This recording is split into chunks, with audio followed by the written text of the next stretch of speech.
terlalu jauh, nanti kamu tidak begitu mengerti. Begini, nanti kita akan sambung 2 minggu dari sekarang. Yang tajuk ini, supaya banyak masa kita bahas ini, dan juga saya akan berusaha, sebab bukan minggu depan, saya akan berusaha untuk prenup ya. Dalam minggu ini saya berusaha, nanti kamu datang hari Ahad dalam kebaktian, saya akan simpan di tempat multimedia, okay? Untuk kamu ambil nota ini, kamu ambil nota sedia, mungkin ada menyenangkan sedikit supaya kamu lebih senang paham. Kalau lihat slide boleh juga, cuma saya akan prenup nota ini supaya kamu senang ikut dan mungkin boleh catat. Selain daripada buku, sebenarnya saya pikir buku saya pun bukan terlalu susah. Cuma itu pikiran saya, mungkin saya salah. Maksudnya mungkin buku saya terlalu sukar untuk dipahami, saya tidak tahu lah. Cuma saya pikir saya sengaja menulis dengan kalimat bahasa, pastor punya bahasa Melayu pun sampai SPN. Jadi bukan yang tinggi-tinggi punya bahasa Melayu, hanya sampai tingkatan 5. Jadi saya punya level lebih kurang sama kamu baik. Mungkin sudah ketinggalan zaman pun, sebab itu dulu punya 80 tahun 80 kamu punya bahasa lebih hebat nih. Jadi jangan kamu terlalu rendah diri. Okay? Kamu perlu ada keyakinan, dan menguasai bahasa Melayu itu bukan senang. Jadi kalau kamu lihat baca apa-apa kalimat yang pasal silap dalam buku, kamu beritahu dengan saya. Mana tahu edisi yang kedua saya akan perbaiki. Sebab saya mengakui bahwa bahasa Melayu saya pun, sebab bukan selalu dipakai, dan cuma hanya sampai tingkatan 5, bukan ada degree dalam bahasa Malaysia. Begitulah yang kemampuan saya untuk menguraikannya. Jadi mungkin sebenarnya kalau kamu lihat, nanti saya mau sambung ini. Saya rasa saya tidak mau kalau nanti terlalu padat. Yang kelima anak Allah, tapi saya akan jelaskan dengan lebih kelas yang akan datang. Yang keenam Raja Israel. Semua ini penting. Ya. Apakah maksudnya anak Allah? Apakah maksudnya Raja Israel? Gelar Yesus. Yang kelima adalah anak Allah. Yang keenam Raja Israel. Dan kalau Raja Israel, next slide. Coba kamu tengok yang ini. Saya jelaskan, tapi saya akan ulas lagi nanti 2 minggu akan datang. Dan yang Yohanes 18 ayat 37. Bila Pontius Pilatus ini pemimpin kerajaan, dia adalah pemimpin sebab mereka di bawah jajahan kerajaan Romawi. Waktu Yesus diadili, yang macam menanya dengan Yesus adalah nama dia Pontius Pilatus. Kamu tahu Pontius Pilatus itu pengakuan rasuli yang kita baca setiap minggu. Dia adalah wakil Maharaja Romawi. Dia yang berkuasa di Israel waktu Yesus diadili. Jadi Pontius Pilatus tanya dengan Yesus, siapa kamu? Kamu raja kah itu? Pilatus tanya Yesus, kamu seorang raja kah? Jawaban Yesus seperti ini, sangat menarik. Aku lahir untuk ini. Maksudnya Yesus adalah raja. Dia lahir, dia adalah Raja Israel. Tapi konsep ini memang lebih luas. Apakah itu Raja Israel? Dan Yohanes 20:31. Ini saya ulas nanti saya akan ulas supaya saya mau majority kamu memahami. Tidak guna kalau saya cepat-cepat nanti 80% kamu tidak paham. Bukan saya rasa kamu yang gagal, saya yang gagal mengajar kamu. Maksudnya saya belum ada kemampuan, jadi saya mau pelan-pelan. Sebab kamu masih remaja, saya paham. Mungkin kamu pun belum begitu banyak membaca Alkitab. Itulah sebenarnya pengetahuan kita tentang Tuhan sangat bergantung dengan keminatan kita dalam Alkitab. Kalau Alkitab ini asing untuk kita, itu diantara sebabnya. Gelar gelar Yesus yang saya pikir waktu saya baru jadi Kristen, dalam beberapa bulan pun saya memahami. Kenapa? Sebab saya rindu membaca. Saya membaca Alkitab. Jadi saya terus tanya, apa ini Mesias, apa ini Raja, kenapa Yesus? Dalam 6 bulan yang pertama, waktu saya 17 tahun, saya remaja macam kamu. Tapi mungkin perbezaan sebab saya minat dengan Alkitab. Itu yang pastor mau dorong kamu. Kamu perlu ada azam untuk mengadakan hubungan kamu dengan Tuhan. Kalau kamu datang di gereja karena Bapak yang suruh, sampai bila kamu tidak akan mengenal Yesus secara lebih dekat? You must follow Jesus on your own. Kamu mesti mengasihi Yesus secara pribadi. Memang Bapak dan Ayah itu penting, pengaruh didikan mereka penting.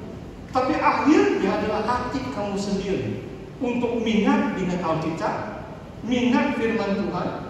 Kamu mengasihi Tuhan secara pribadi, dan Tuhan selalu memberi tawaran. Itulah dalam Injil Yohanes kan, datanglah, lihatlah. Tuhan memberi kita undangan. Kita harus buka hati. Saya mengenal Tuhan 17 tahun, dan saya pernah mengenal anak sekolah minggu 9-10 tahun. Bila saya tanya dia dengan Yesus, dia banyak dia berkupas. Dia sudah banyak kenal, sebab mungkin dia mengalami kelahiran baru 10 tahun.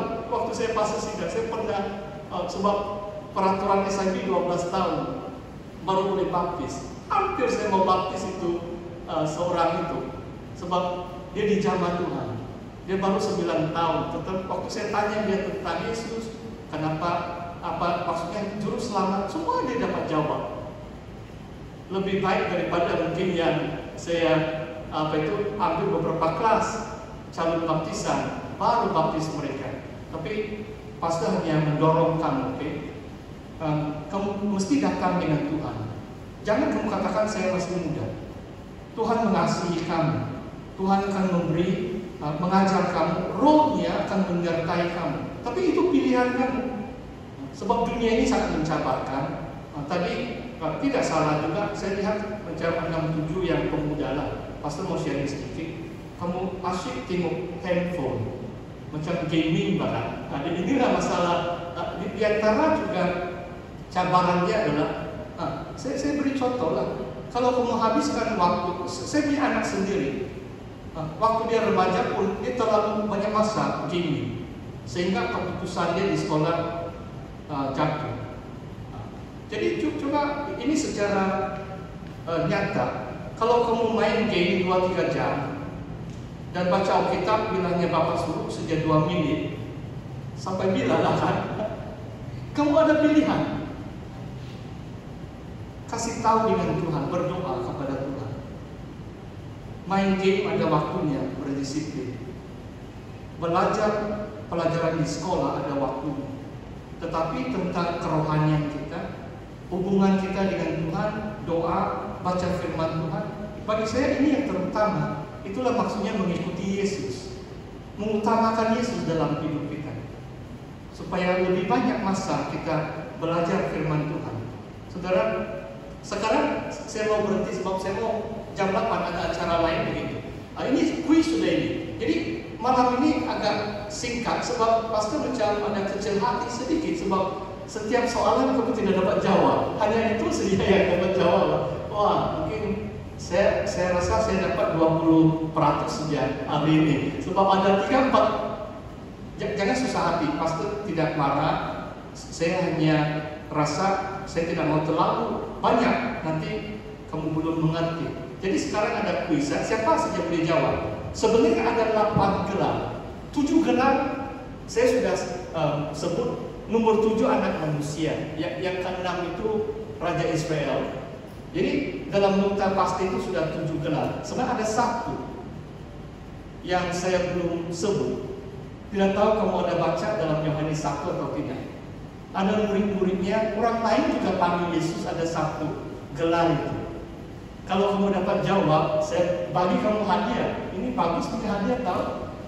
Siapa saja, siapa jawab, dia terus dapat. Hanya remaja saja boleh jawab. Dapat hadiah remaja. Gelar Yesus. Murid-murid kadang-kadang panggil Yesus itu. Apa gelar itu? Yohanes 1 ada itu. Remaja saja, maksudnya dari 12 tahun sampai 19 tahun sih yang layak. Kalau kamu dapat jawaban, pasti mau bagi kamu hadiah. Tiada orang terima cabaran, jawab saja. Kalau salah tidak kena denda.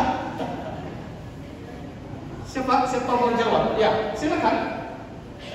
Jawab saja. Ya, coba kita try sih. Gelar Yesus apa satu? Ya. Guru, beri tepukan. Itu dalam bahasa Arabik Ibrani itu Rabbi yang diterjemahkan dalam pasti senang hati sebab terus dapat jawaban. Yang begini, dalam bahasa Yunani kalau sebutannya didaskale, kalau kata namanya didaskalos, artinya guru. Wah, jadi ini layak untuk masuk. Mari kamu pergi depan, pastor mau bagi buku yang ini. Buat saya 50 ringgit ini. Mari. Dan mendorong kamu untuk baca dalam bahasa itu. Terima kasih. Bagi pengamat, sorry, bagi pengamat. Apa nama? Kal, C-A-R-L. Saudara Kal, puji Tuhan. Ya. Saya minta maaf macam ada singkat sedikit, tapi saya rasa mungkin cukup untuk kamu. Nanti saya akan coba print out untuk nota dulu, supaya kalau kamu ada nota mungkin menyenangkan. Dan saya harap kamu perlu ada keberanian untuk bertanya, sebab kamu memiliki buku ini kan. Bagi saya kalau kamu mengerti buku yang saya tulis, sebenarnya kamu boleh jawab kebanyakan soalan tadi, kan? Dan tapi jangan kadang-kadang saya paham dalam keadaan kelas bila tiba-tiba ditanya, wah tiba lupa semua, sebab stres ini, kan? Ketakutan itulah. Saya bersaksi, penting juga sebagai pelajar perlu berani, perlu ada satu keazaman untuk mengetahui sesuatu dan jangan takut malu. Kalau silap kenapa boleh buat? Saya mau belajar ini. Kalau saya salah jawab, jangan merasa malu, jangan merasa kecil hati. Lain kali saya tidak mau jawab, sudah itu begitu. Itulah maksudnya sikap atau sifat seorang pelajar yang baik. Okay? Sekarang saya ulas dia, ini yang terakhir lah. Yang pertama firman, yang kedua anak domba Allah, yang ketiga apa? Yang dipilih. Yang keempat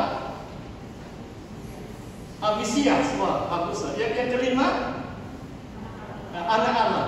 Yang keenam Raja Israel. Yang ketujuh tidak. Itu yang ke-8. Yang ketujuh saya belum. Itulah saya stop. Anak manusia, the son of man. Ayat 51 kalau saya tidak silap. Saya mau cek dulu. Ya. Nanti kamu baca. Yang ketujuh anak manusia, the son of man. Gelar Yesus anak manusia. 2 minggu baru saya akan sambung, supaya saya akan coba buat yang lebih baik. Saya tahu ada yang tahu, tapi ada yang tidak tahu. Jadi dalam satu kelas ini perlu juga saya berusaha supaya yang belum begitu mengetahui, kamu juga dapat menangkap apa yang dikongsikan. Okay? Nomor 7 anak manusia. Yang ke-8 adalah Rabi atau guru. Okay? Jadi ada 8 gelar Yesus. Bagi saya kalau kita menghayati macam guru pun, kita berguru dengan Yesus. Bahkan setiap kali kita ada ibadah mendengar firman Tuhan, seolah-olah Tuhan Yesus yang memakai hamba-hambanya mengajar kita. Dan dia adalah guru kita. Tuhan Yesus adalah guru. Bahkan guru itu gelar yang mungkin lebih kerap kali disebut. Bukan saja murid-muridnya memanggil Yesus guru, tetapi orang Farisi yang lain. Kadang-kadang orang yang menentang dia, membantah Yesus pun. Kenapa Yesus dipanggil sebagai guru? Nampaknya waktu dia mulai melayani, dia sudah disegani. Maksudnya cara Yesus mengajar ada kelainan.